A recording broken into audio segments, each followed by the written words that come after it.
Hello friends, welcome back to my channel Deepa's thought spicy হটে। টক টক কষা কষা গোল গোল ফল, ওষুধি গুণেতে ভরা জিভে আনে জল।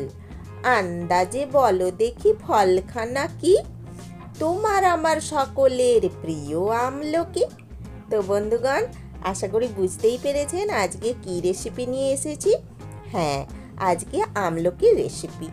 আমলকির মোরব্বা বানাবো। তার জন্য আমাকে কি করতে হবে শুরু থেকে শেষ পর্যন্ত দেখতে থাকুন। এই যে বাজারে গিয়েছিলাম, দেখলাম বাজার ভরে আমলকি বসেছে। তো ইচ্ছে হলো আজকে একটু আমলকির মোরব্বা খাই আর বন্ধুদের সাথে রেসিপি শেয়ার করে নিই। যেমনি ভাবা তেমনি কাজ, নিয়ে চলে এসেছি আমলকি। ভালোভাবে ধুয়ে টুয়ে পরিষ্কার করে নিয়েছি। তারপর কড়ার মধ্যে জল দিয়ে নিলাম। কড়া জলসহ গরম করতে বসিয়ে দিয়েছি।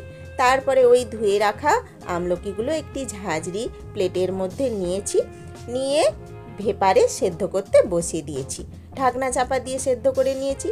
বেশ 20-25 মিনিট পরে আমি ঢাকনাটি খুললাম।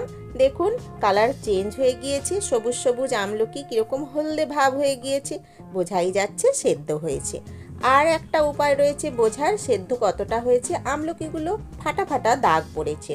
আমলকির যে বর্ডার থাকে 6টি-8টি, সেইগুলো কিনারা ধরে ফাটা ফাটা দাগ হয়ে গিয়েছে। এটা দেখেই বোঝা যাবে আমলকি সেদ্ধ।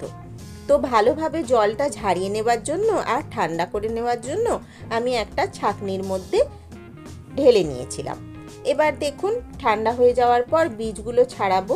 একটু হাতের প্রেসারেই বীজগুলো আলাদা হয়ে গিয়েছে। এইখানে আমলকির টুকরোগুলো করে নিয়েছি আলাদা, আর বীজগুলো করে নিয়েছি আলাদা। এইবার মূল রান্নায় চলে আসবো বন্ধুরা। এই যে আমলকির টুকরোগুলো আলাদা করে রেখেছি আর বীজগুলো আলাদা। এবার কড়াই গরম করে তার মধ্যে এই ঘিটা যোগ করে নিলাম। 1 চামচ দেশি ঘি, গাওয়া ঘি নিয়েছি। সেটা গরম হয়ে যাওয়ার পর তার মধ্যে বেশ খানিকটা কিশমিশ যোগ করে নাড়ানাড়ি করলাম। কিছুটা ভাজাভাজি হয়ে যাক, মানে একটু যখন ফুলে উঠবে ভাজা হয়ে কিশমিশগুলো, তখন একে একে সমস্ত উপকরণ দিতে থাকবো। আপনারা দেখতে থাকুন। দিয়ে দিলাম গ্রেট করে রাখা আদা, যেটাকে আমি সামান্য থেতো করে নিয়েছি। আবার এটা বেটেও দেওয়া যেতে পারে। তো আদাটা সামান্য ভাজাভাজি হয়ে যাওয়ার পর ওই টুকরো করে রাখা আমলকিগুলো দিয়ে দিলাম, যা অর্ধেক সেদ্ধ হয়ে গিয়েছে। সেটা দিয়ে এবার ভালোভাবে নাড়ানাড়ি করে নিচ্ছি। বেশ একটু ঘিয়ের গন্ধটা চলে যাবে, ঘিতে লালচে লালচে হয়ে হালকা ভাজা হয়ে যাবে। তারপরে আমি দিয়ে দেব সামান্য নুন, মানে প্রয়োজন অনুযায়ী। যেহেতু আমলকিটা টক আর কষা, তাই সামান্য নুনের পরিমাণটা বেশি থাকবে। তো লবণটা যোগ করার পর আবার একটু নাড়ানাড়ি করে নিলাম। তারপরে দিয়ে দিলাম চিনি। চিনিটা বন্ধুরা একটু বেশি পরিমাণ লাগবে। আমলকির স্বাদ চিনিতেই ভালোভাবে নিয়ে আসতে হবে, কেন এতটা টক আর কষা থাকে যে মিষ্টির পরিমাণটা ভালোভাবে না দিলে খেতে ভালো লাগবে না। কিছুটা পরিমাণ, মানে 1 বাটি মতো আমি চিনি দিয়েছিলাম। সেটা একটু ভালোভাবে নেড়ে নিলাম। কিছুটা পাক হয়ে যাওয়ার পর তারপরে আবার 1 বাটি চিনি যোগ করলাম। এবার ভালোভাবে এটাও একটু পাক যতক্ষণ না হয় আবার নাড়িয়ে নেব। চিনিগুলো ধীরে ধীরে গলতে থাকবে আর আমলকির কালারটা চেঞ্জ হতে থাকবে।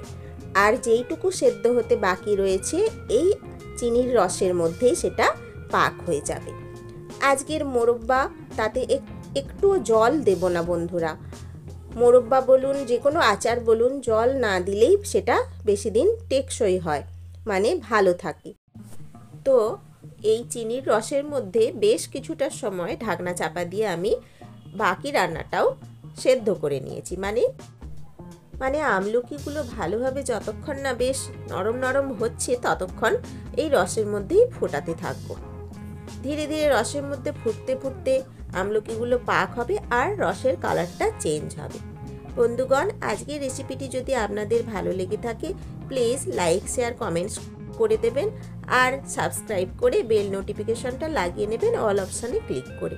এভাবে আমার পাশে থেকে আমায় হেল্প করুন বন্ধুরা, সামনের দিকে এগিয়ে যেতে। আলাদা করে কোনো প্রিজারভেটিভ যেহেতু ব্যবহার করছি না, সেহেতু যাতে এই মোরব্বাটি বেশ কিছুদিন ভালো থাকে সেই উদ্দেশ্যে আমি সামান্য ভিনিগার যোগ করে দিয়েছি বন্ধুরা। অতি সামান্য ভিনিগার আর এই চিনির রসের মধ্যেই জিনিসটি খুব ভালোভাবে টিকে থাকবে, মানে ভালো থাকবে বেশ কিছুদিন, আমরা অনেক দিন অবধি মোরব্বাটি খেতে পাবো। তো যাই হোক, এবার ঢাকনা চাপা দিয়ে আঁচ বন্ধ করে আমি এক রাতের মতো রেখে দিয়েছিলাম। পরের দিন আবার গ্যাসের মধ্যে বসিয়ে নিয়েছি।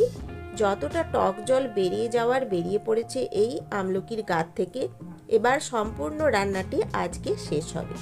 মানে পরের দিন আবার আমি এই গরম করতে বসিয়ে দিয়েছি আর দিয়ে দিলাম প্রয়োজন মতো আরও এক বাটি চিনি। বাটিগুলো সামান্য ছোটই রয়েছে বন্ধুরা, খুব বড় নয়।